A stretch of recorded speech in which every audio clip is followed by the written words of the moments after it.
श्री कोल्ह जी और अल्ल जी की इन दोनों भाइयों का चरित्र सुनो। इसके सुनने से प्रभु में विश्वास और भक्ति बढ़ती है। इन दोनों में बड़े भाई श्री कोल्ह जी थे, जो संसार के विषयों से बिल्कुल परम वैराग्यवान, तामसी पदार्थ तो छूते भी नहीं थे। खाने पीने की तो बात जाने दो, हर समय भगवत नाम, भगवत रूप गुण, बस इन्हीं का गान करते, इन्हीं के ध्यान में रहते थे। और इनके जो दूसरे भाई थे छोटे अल्ह जी, वो सब कुछ खाते पीते थे, राजसी भोग भोगते थे और राजा के साथ, राजकुमार के साथ ही बैठते उठते और राजाओं के ही गुण गाते, रजोगुणी रूप की महिमा गाते। वो बड़ी सुंदर थी, वो बड़ा सुंदर था, ऐसा वैसा। कभी वो भगवान का गुणगान करने में रुचि नहीं रख रहे थे। पर खास बात थी कि वो बड़े भाई का बहुत आदर करते थे। जो भक्त थे बड़े भाई, उनका वो आदर करते थे। लेकिन कभी कभी भगवान की कोई चर्चा सुन लिया, कोई ऐसे पद गा दिया, रुचि नहीं। रुचि तो राजाओं के रूप गुण का गान करना, उनके भोग विलास में, वैसे ही सब खाते जो नहीं खाना चाहिए। पर खास बात क्या हुई, बोले बड़े के अधीन रहे, उनके सामने जाते ही नम्र रहते। ईश्वर और अपने बड़े भाई भक्त में कोई अंतर उनकी दृष्टि में नहीं था, इतना आदर करते थे। ये बहुत बड़ी बात हो गई। उनके सामने जितनी देर रहते बहुत दैन्य रहते, बिल्कुल मानो एकदम साधु। बाद में तो सब रजोगुणी। बड़ा भाई देख करके अंदर से बड़ा दुखी होता कि सामने तो बहुत दैन्यता करता है, पीछे ये सब मनमानी आचरण करता है, क्या करें? इसको ले चलें एक बार भगवान के सामने, इसको ले चलें, शायद इसकी बुद्धि बदले। चलो द्वारिकापुरी, द्वारिकाधीश के दर्शन करो, उनको साष्टांग प्रणाम करो, तुम्हारा मंगल होगा। क्योंकि श्री कृष्ण को एक बार साष्टांग प्रणाम करने वाले का जो सौभाग्य उदय होता है, वो बड़े बड़े यज्ञों के करने वाले का भी नहीं होता। एकोपि कृष्ण कृतः प्रणामो दशाश्वमेधा भृतेन तुल्या दशाश्वमेधी पुनरेपि जन्मो कृष्ण प्रणामी न पुनर्भवाए। एक बार श्री कृष्ण को दैन्य भाव से साष्टांग दंडवत करने वाले का कैसा लाभ होता है? बोले 10 अश्वमेध यज्ञ, अश्वमेध यज्ञ, 10 अश्वमेध यज्ञ के अवृत स्नान का, अर्थात पूर्णता का उसे फल मिलता है। पर 10 अश्वमेध यज्ञ और श्री कृष्ण के प्रणाम करने वाले का अंतर यह रहेगा कि 10 अश्वमेध यज्ञ करने वाला स्वर्ग आदि लोकों को भोग कर मृत्यु लोक आएगा और कृष्ण प्रणामी न पुनर्भवाए। चलो प्रभु श्री कृष्ण द्वारिकाधीश के चरणों में साष्टांग प्रणाम करो चल करके। अल्ल जी तो कोल्ह जी को ईश्वर की तरह मानते थे, जो आज्ञा उनके साथ चल दीजिए। द्वारिकापुरी पहुंचे, प्रभु के सामने, द्वारिकाधीश के सामने एक विलक्षण घटना घटी, जिसे कान लगाकर सुनिए। क्यों कह रहे कान लगाकर? क्योंकि इससे तुम्हारा विश्वास बढ़ जाएगा, इससे तुम्हारी भक्ति बढ़ेगी, तुम्हें समझ में आएगा कि हमारे प्रभु की भक्ति कितनी सामर्थ्यशाली है।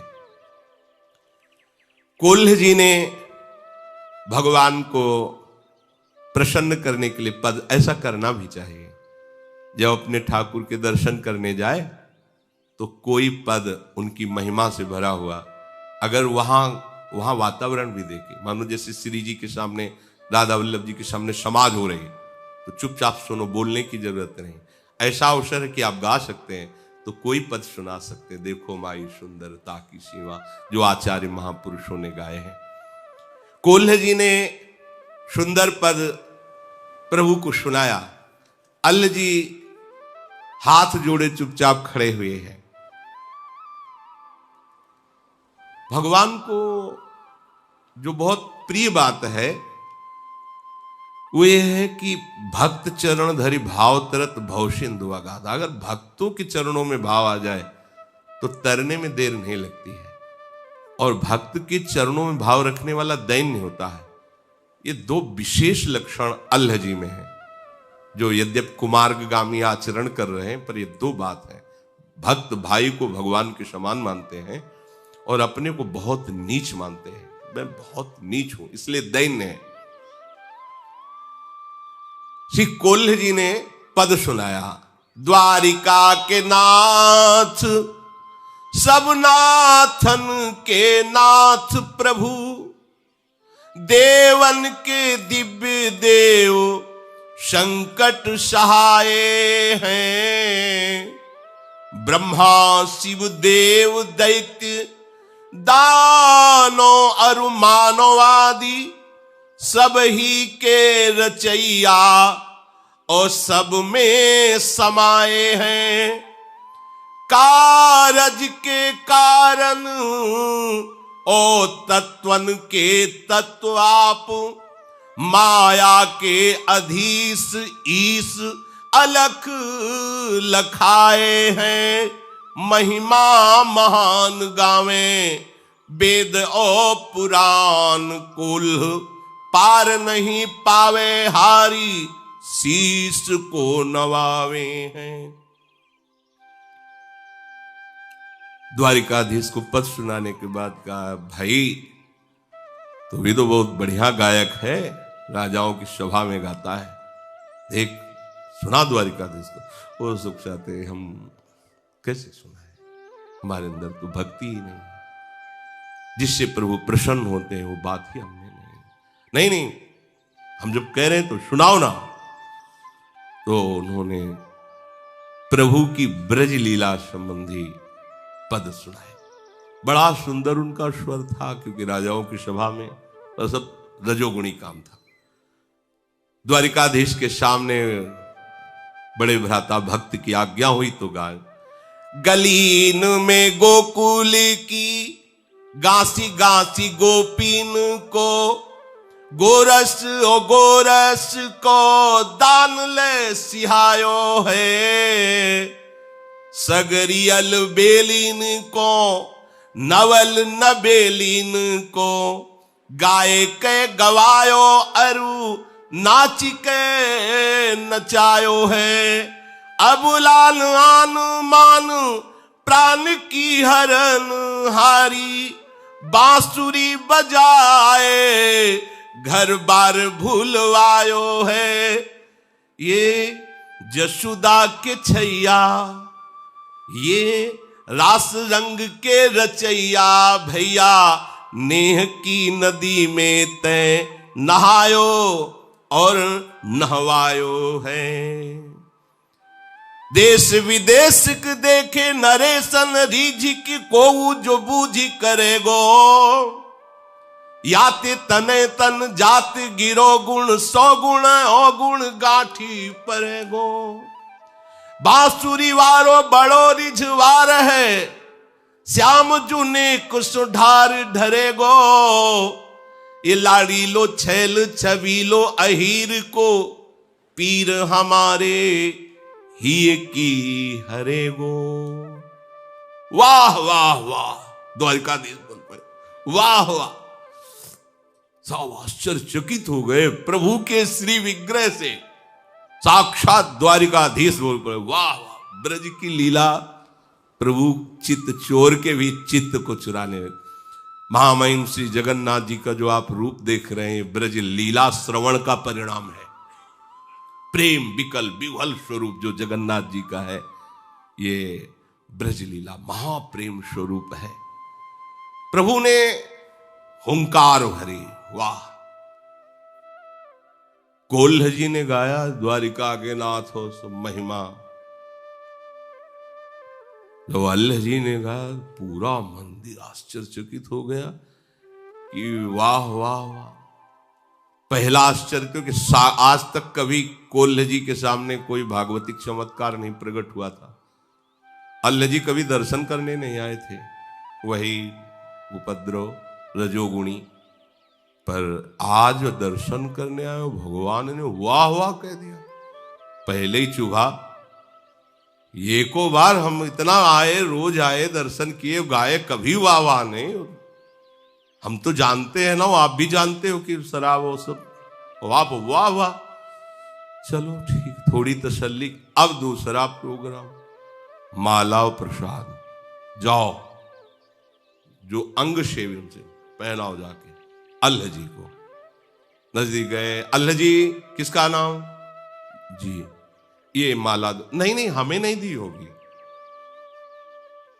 मैं तो नीचा आदमी गंदा आचरण करता हूं, ये मेरे भाई को दी होगी, ये जन्म से भगवत भक्ति में लगे हैं, प्रभु के इन्हीं के चरणों के हम आश्रित, इनको दे। नहीं नहीं, भगवान ने नाम लेकर कहा है अल्लाह जी को देना। अल्लाह जी तुम्हारा नाम, हाँ, माला पहना दी, प्रसाद। अब तो कोल्ह जी की दृष्टि बदल गई और भगवान की तरफ प्रणय कोप से देखेगी, मतलब अपमान ही करना था तो थोड़ा हल्का करते, इतला कि हम इतला गाते रहे, कभी वाह वाह नहीं कहा, और इसने गाया और माला प्रसादी हृदय में एकदम। इनको नहीं दिया, आपको दिया है, आपका अल्लाह जी नाम पहला। ये है, थोड़ा भी अगर कहीं दासत्व में कमी रह जाती तो ये बात आ जाती है। अरे हमारे स्वामी हैं, यहां प्रसन्नता होनी चाहिए कि हम लिवा के लाए, तो इस नाते से प्रभु कितना इसको आदर दे रहे हैं। प्रभु दयो पे नया ही दयो, बड़ो अपमान भयो।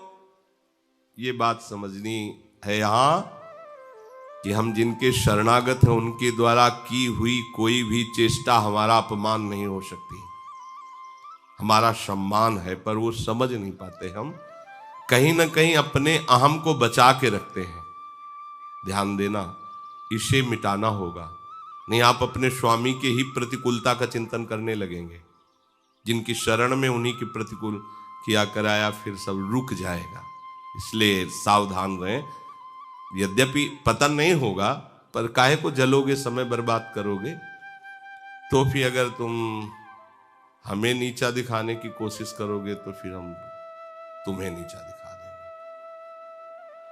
ऐसा होता है।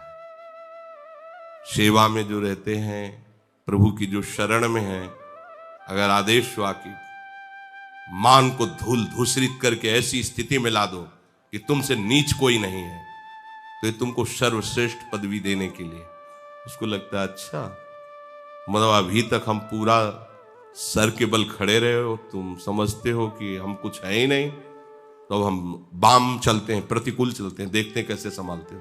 और ये तब तक समझ में नहीं आता जब उधर से प्रतिकूलता होती, तब समझ में आता है, नहीं तो समझ में नहीं आता। और सच्चे महापुरुष कभी तुम्हारे मान का पोषण नहीं होने देंगे, कभी नहीं, क्योंकि ये सबसे ज्यादा पतन कराने वाली चीज है। इसीलिए 15वें अध्याय में भगवान जो परम पद आरूढ़ का लक्षण कहे तो निर्मान, पहला शब्द मान रहे, सबहि मान प्रद आप अमानी। और ये मान रोग जीवत्व को पुष्ट करता है, देहाभिमान को। और जहां आप महापुरुषों का सानिध्य प्राप्त किए तो महापुरुषों के समान आपको मान मिलेगा, क्योंकि उनके सानिध्य में वो सम्मान जब हम स्वीकार कर लेते तो मान का रोग बढ़ जाता है। और जब महापुरुष देखते हैं कि ये तो मान से रोगी हो रहा है, तो फिर उसका ऑपरेशन होता है, तब वो उसी के प्रतिकूल हो जाते हैं। जैसे छोटा बच्चा स्नान कराने के लिए मां ले जाती तो बुरा समझते हैं कि हमें खेल से हटा कर, क्यों ऐसा नहीं होना चाहिए।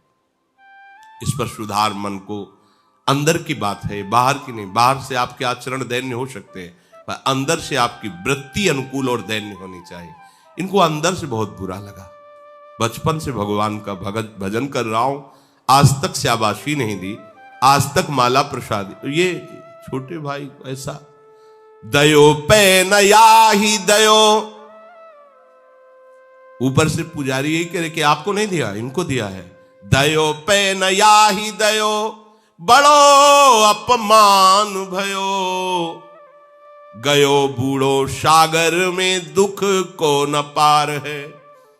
बूढ़त ही आगे भूमि पाई चलो झूमी, प्रीति सो अनीति भूले, नाही मानो तरवार है।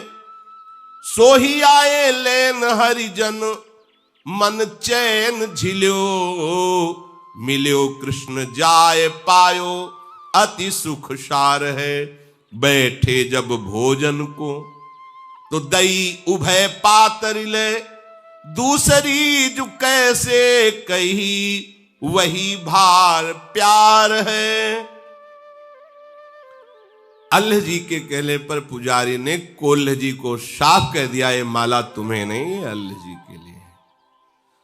कोल्ह जी को लगा बहुत बड़ा अपमान भगवान ने कर दिया। बस ये बात समझ, भगवान मंगल भवन है, भगवान से सम्मान चाहते हो, उनकी हर चेष्टा मंगल स्वरूप है।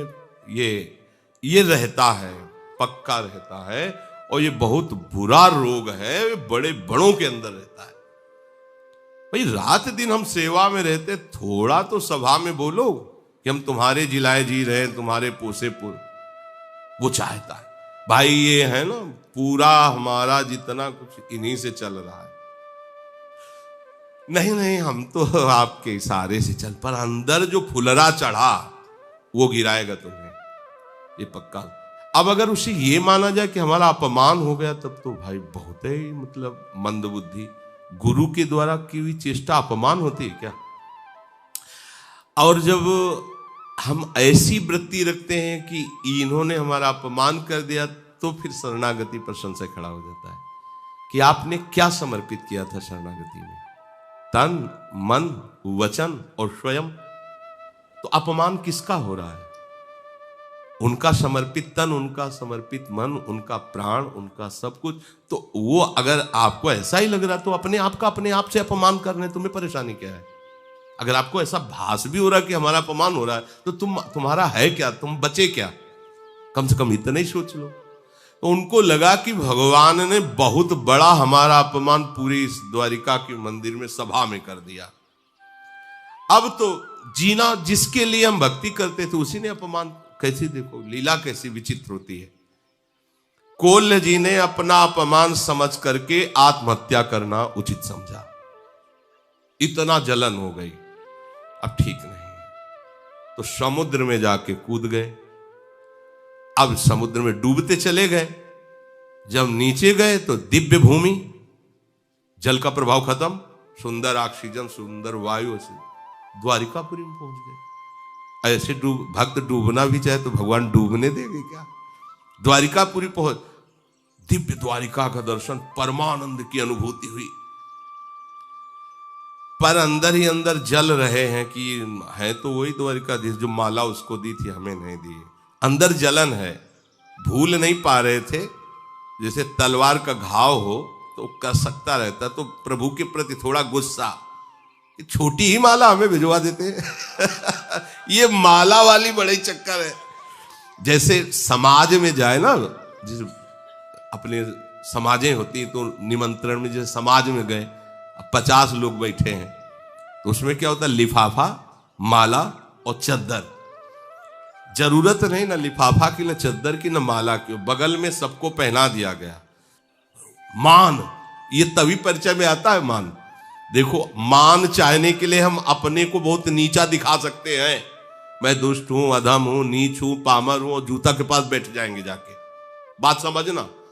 लेकिन उसमें भी मान की चाहत होती है। बात तब होगी जब जबरदस्ती तुम्हें कोई वहां बैठती है, और फिर आप अपने को अधिकारी मानकर कि हाँ यही मेरा अधिकार है, तो समझ में। अपने को कह रहे हैं हम नीच हो, जब दूसरा कहेगा नीच है, पाखंडी, तब कैसा लगा? हाँ, तो ये बड़ा सूक्ष्म विषय है। अब वो घाव की तरह उनको अंदर आनंद तो आ रहा है दिव्य द्वारिकापुरी के दर्शन में।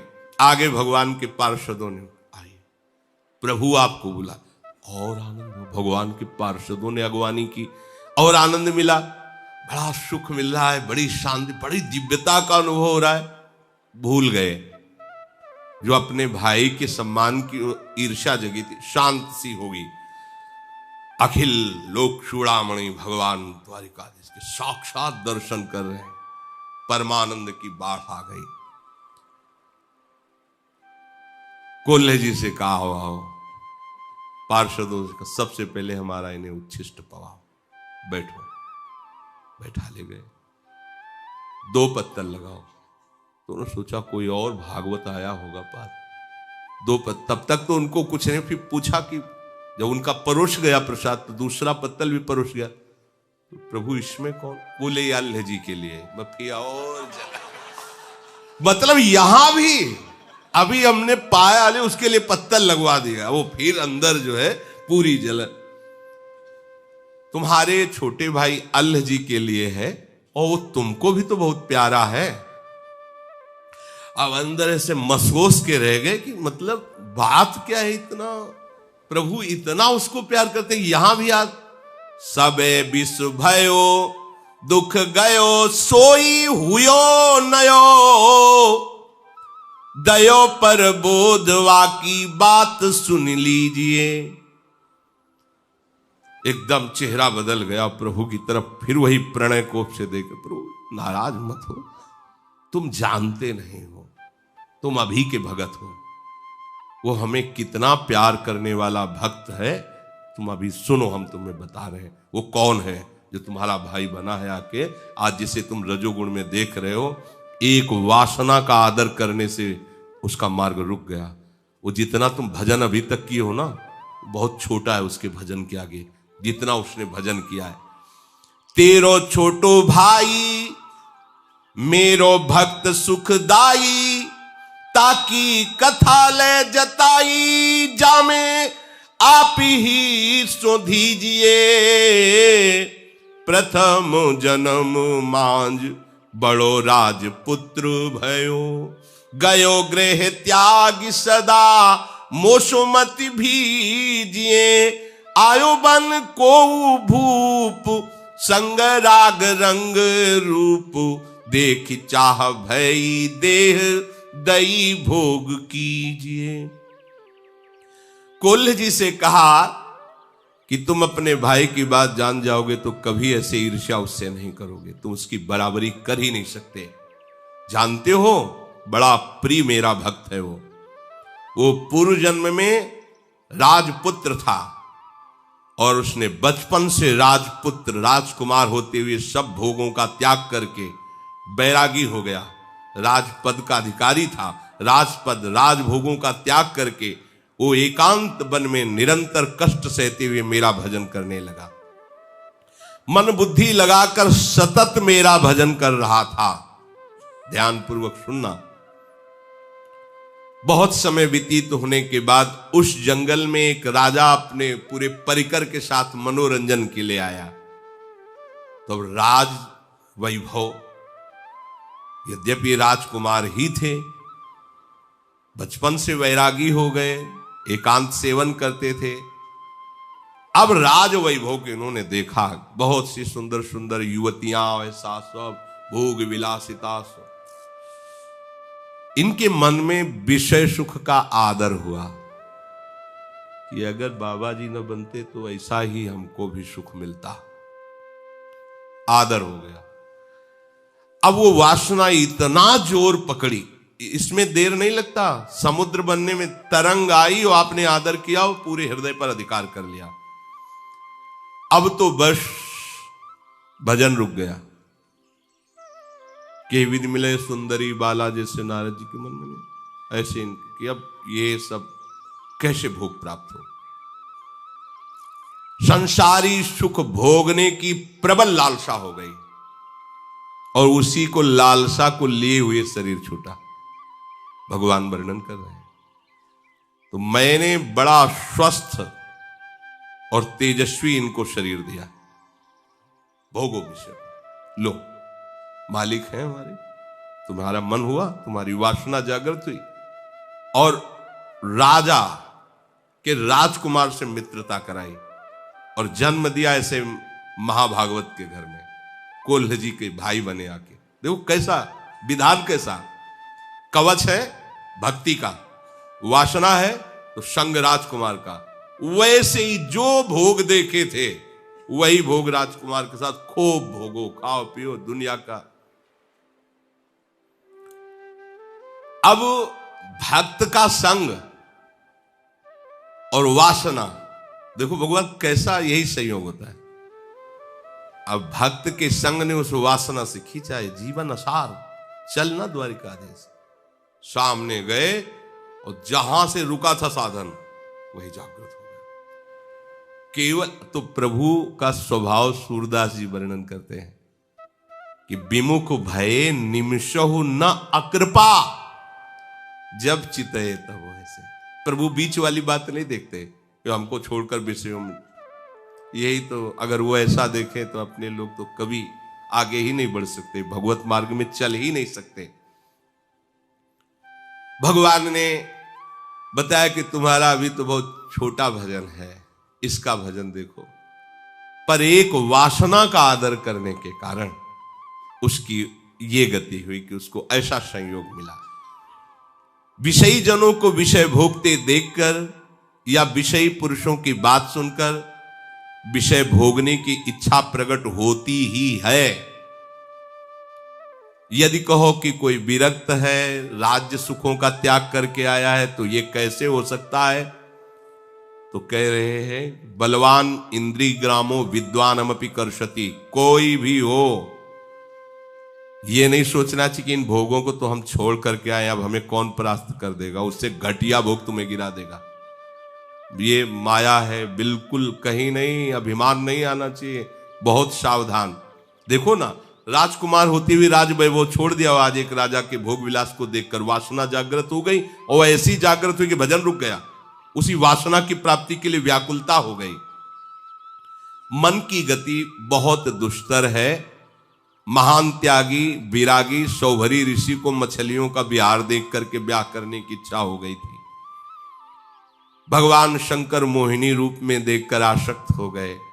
इंद्रियां बड़ी विद्वान और ज्ञानियों को भी आकर्षित करने वाली हैं, इसलिए कभी कोई अभिमान न करे। विषयी पुरुषों का संग, विषय दृश्य, विषय वार्ता, ये कोई कैसा भी हो पतित कर सकता है।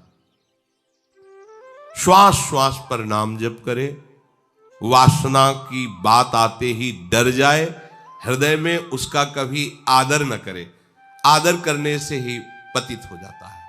श्री भगवान ने कहा वो पूर्णता में ही था, पर ये वासना केवल आ गई, इसलिए वासना का दृश्य दिखा दिया इस जन्म में, अब वो भी पूर्ण हो गया। भजन का एक बात है कि वो बढ़ता है, जैसे भगवान का रूप बढ़ता है, भगवान की महिमा, ऐसे भजन है। वो वासना तो मिली ही, और जो भजन स्टॉक में था वो बढ़ा और सीधे भगवत प्राप्त बना दिया।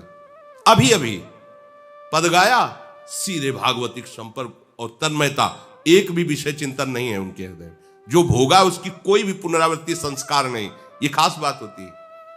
अगर भक्त की कहीं वासना पूर्व की और भगवान उसका, तो उसमें संस्कार नहीं बनेगा।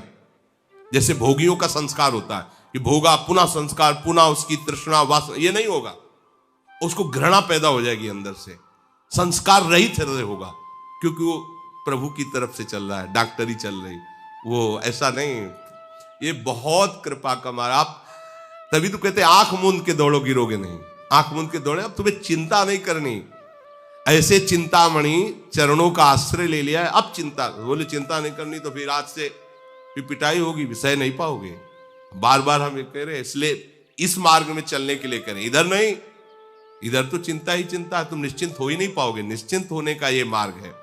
और भगवान ने कहा देखो, तुम इस जन्म में भक्ति कर रहे हो, पर कैसी तुम्हारी भक्ति रंग लाई है कि तुम्हारे ही आश्रित, तुम्हारे ही भाई का आदर होने पर तुम्हारे अंदर कितनी जलन है।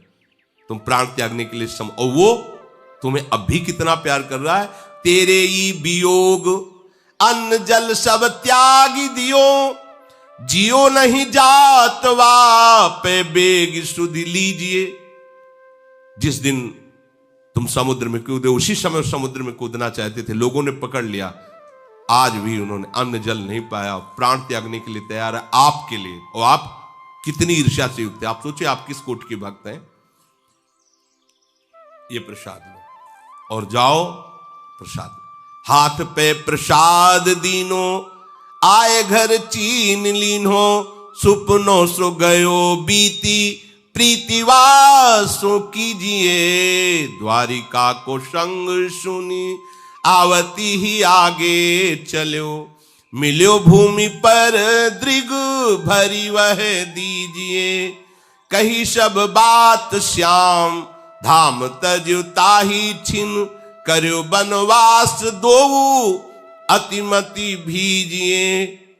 तुम्हारे वियोग में तुम्हारे छोटे भाई ने अन्न जल त्याग दिया है, तुम्हारे वियोग में वो प्राण त्याग देगा अगर तुम नहीं पहुंचे। शीघ्र जाओ, भगवान जी ने वो प्रसाद दिए, जाओ उनको देना।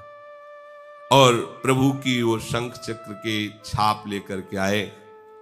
अब वो जो अपमानजनित दुख था क्षण में नष्ट हो गया, क्योंकि अज्ञान के कारण था। अपने भाई पर अपार प्रेम हुआ। अल्लाह जी ने जब सुना कि कोल्ह जी को द्वारिकाधीश के दर्शन हुए तो भूमि पर लेटकर उनको प्रणाम करके उनका स्वागत किया।